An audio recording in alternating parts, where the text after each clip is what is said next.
বাংলাদেশ হাতপাখা প্রতীকে মুফতি রবিউল বাশার 1976টি ভোট পেয়েছেন। বাংলাদেশ জামায়াতে ইসলামী দাঁড়িপাল্লা প্রতীকে মোহাম্মদ আব্দুল খালেক 2,66,959 ভোট পেয়েছেন। বাংলাদেশ জাতীয়তাবাদী দল বিএনপি ধানের শীষ প্রতীকে মোহাম্মদ আব্দুর রউফ 1,16,293 ভোট পেয়েছেন। জাতীয় পার্টি লাঙ্গল প্রতীকে মোহাম্মদ আশরাফুজ্জামান 4,278 ভোট পেয়েছেন।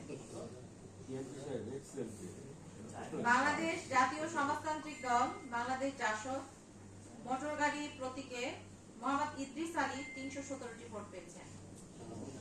এখানে প্রদত্ত ভোটের শতকরা হার 73.79%। বাংলাদেশ জামায়াতে ইসলামী দাঁড়িপাল্লা প্রতীকে মোহাম্মদ আব্দুল খালেক সর্বোচ্চ ভোট পাওয়ায় তাকে এই আসনে বেসরকারিভাবে বিজয়ী ঘোষণা করা হয়। আলহামদুলিল্লাহ।